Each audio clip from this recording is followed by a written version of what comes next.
എന്താ മിനിസ്റ്റർ ഇവിടെ ഇപ്പോൾ വന്നിരിക്കുകയാണ്, ഒരു വലിയ ദാരുണമായൊരു സംഭവമാണ് ഇവിടെ ഉണ്ടായിരുന്നത്. കാര്യങ്ങളാണ് ഇപ്പോൾ ദേവസ്വം ബോർഡിൻ്റെ ഭാഗത്തു നിന്ന് നടക്കുന്നത്. ഇവിടെ ഉണ്ടായ സംഭവം വളരെ ദാരുണമാണ്, നമ്മളെല്ലാം വേദനിപ്പിക്കുന്നതും വിഷമിപ്പിക്കുന്നതും ആണ്. വളരെ ദുഃഖകരമാണ് 3 പേരുടെ വേർപാടെന്ന് പറയുന്നത്. ആ സംഭവത്തിൽ പൊതുവിൽ നമ്മളെല്ലാം ദുഃഖിക്കുന്നു.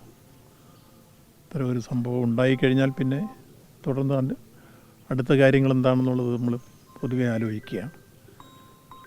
ഇപ്പോൾ മരണപ്പെട്ട വീടുകളിൽ എല്ലാം 5 ലക്ഷം രൂപ വെച്ച് കൊടുക്കാനായിട്ട് ഇപ്പോൾ തീരുമാനിച്ചിരിക്കുന്നു. അത് ഗുരുവായൂർ ദേവസ്വത്തിൻ്റെയും ഒപ്പം മലബാർ ദേവസ്വത്തിൻ്റെയും പൊതുവിലുള്ള യോജിച്ച ഒരു തീരുമാനം. ദേവസ്വം വകുപ്പ് തന്നെ മുൻകൈ എടുത്ത് യോജിപ്പിച്ച് കാര്യത്തിൽ ആശ്രിതർക്ക് 5 ലക്ഷം രൂപ വെച്ച് ഒരു വീട്ടിൽ 5 ലക്ഷം രൂപ വെച്ച് ഒരു മരണപ്പെട്ട കുടുംബത്തിൻ്റെ ആശ്രിതർക്ക്. അതോടൊപ്പം തന്നെ പരിക്കേറ്റവർക്ക് എല്ലാ ചികിത്സയും ഗവൺമെൻറ് ഉറപ്പാക്കിയിട്ടുണ്ട്. അത് യുദ്ധകാലാടിസ്ഥാനത്തിൽ തന്നെ ഗവൺമെൻറ് ആ പ്രശ്നങ്ങളിൽ ഇടപെടുകയും അവർക്ക് സമയോചിതമായി ട്രീറ്റ്മെൻറ്റുകളെല്ലാം ഉറപ്പാക്കുകയും ചെയ്തു. ആ ചികിത്സ പൂർണ്ണമായി സൗജന്യമായി ചെയ്തു കൊടുക്കുന്നു.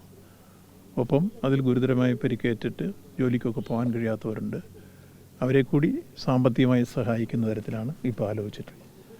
അത് ഓരോന്നിൻ്റെയും കുടുംബത്തിൻ്റെയും പരിക്കിൻ്റെയും ഒക്കെ സ്ഥിതി മനസ്സിലാക്കി ആ നിലയിൽ ഓരോരുത്തർക്കും ഈ ചികിത്സയ്ക്ക് മുന്നോട്ട് ആവശ്യമായി വരുന്ന സൗകര്യങ്ങൾ എന്തൊക്കെയാണോ അതിനാവശ്യമായ സാമ്പത്തിക സഹായവും ചെയ്യും. ഇത്തരത്തിലാണ് ഇപ്പോൾ ആലോചിച്ചിട്ടുള്ളത്. മറ്റു കാര്യങ്ങളെല്ലാം പൊതുവിൽ ഉണ്ടായ സംഭവത്തെ സംബന്ധിച്ചോളം ബന്ധപ്പെട്ട ഡിപ്പാർട്ട്മെൻറ്റുകൾ പരിശോധിച്ച് റിപ്പോർട്ട് വരുന്നതിൻ്റെ അടിസ്ഥാനത്തിൽ ഭാവി കാര്യങ്ങൾ തീരുമാനിക്കും. ഇപ്പോൾ പൊതുവിൽ ഇങ്ങനെയുള്ള സംഭവങ്ങൾ ആവർത്തിക്കപ്പെടാതിരിക്കാൻ എന്തൊക്കെയാണോ മുൻകരുതൽ സ്വീകരിക്കേണ്ടത് അത്തരം കാര്യങ്ങളെ സംബന്ധിച്ചും പരിശോധിച്ച് ആവശ്യമായ തീരുമാനങ്ങളെടുക്കും. ഇതാണ് ആന എഴുന്നള്ളിപ്പിൻ്റെ കാര്യത്തിൽ കൃത്യമായി നാട്ടാന പരിപാലന ചട്ടം പാലിച്ചുകൊണ്ടായിരിക്കണം കൃത്യമായി എഴുന്നള്ളിപ്പെല്ലാം നടക്കേണ്ടത്. അതോടൊപ്പം തന്നെ ഈ കാര്യത്തിൽ ബഹുമാനപ്പെട്ട കേരള ഹൈക്കോടതി സുപ്രധാനമായ ഒരു വിധി പറഞ്ഞിരുന്നു.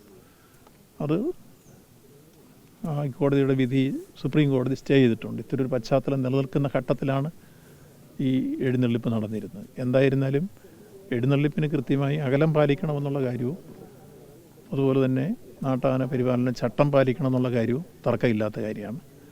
അതുകൊണ്ടത് പാലിക്കപ്പെട്ടിട്ടുണ്ടോ എന്നുള്ള കാര്യമെല്ലാം പരിശോധിച്ച് റിപ്പോർട്ട് തരേണ്ടത് വനം വകുപ്പാണ്, വനം വന്യജീവി സംരക്ഷണ വകുപ്പാണ്. അവരത് കൃത്യമായി ചെയ്യുന്നുണ്ട്. പിന്നെ വനം വകുപ്പ് മന്ത്രി തന്നെ ഇവിടെ വന്ന് ഈ കാര്യങ്ങളിൽ ഇടപെടുകയും ശ്രദ്ധിക്കുകയും ചെയ്തു കഴിഞ്ഞിട്ടുണ്ട്. അതുകൊണ്ട് അതിൻ്റെ റിപ്പോർട്ട് വരുന്നതിൻ്റെ അടിസ്ഥാനത്തിൽ ആ കാര്യത്തിൽ ആ വകുപ്പ് ബന്ധപ്പെട്ട രൂപത്തിൽ റിപ്പോർട്ടിൻ്റെ അടിസ്ഥാനത്തിൽ തീരുമാനങ്ങളെടുത്ത് ഭാവിയിൽ നടപ്പാക്കും. നാട്ടാന പരിപാലന ചട്ടം പാലിക്കുന്നതിൽ വീഴ്ചയുണ്ടായി എന്നാണല്ലോ വനം വകുപ്പിൻ്റെ കണ്ടെത്തൽ. അല്ല, എൻ്റെ അവരുടെ ഫൈനൽ റിപ്പോർട്ട് വന്നില്ല. അവർ പ്രാഥമികമായി അന്നേരം കൊടുത്തിട്ടുള്ള റിപ്പോർട്ടുകളെ ഞാൻ മന്ത്രിയായിട്ട് സംസാരിച്ചു. അദ്ദേഹം പറഞ്ഞ അതിൻ്റെ ഫൈനൽ റിപ്പോർട്ട് വരുന്നതേ ഉള്ളൂ, വിശദമായി അന്വേഷിക്കാൻ പറഞ്ഞിരിക്കുകയാണ്. അത് കിട്ടിക്കഴിഞ്ഞതിന് ശേഷം നമുക്ക് നോക്കാമെന്ന് പറഞ്ഞിട്ടുണ്ട്.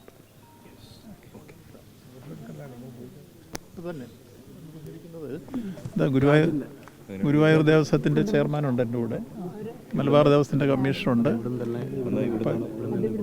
ഇവിടുന്ന് ഇവരെ വന്നിട്ടുണ്ട്, ഇവിടെ വെച്ച് കൊടുക്കുക.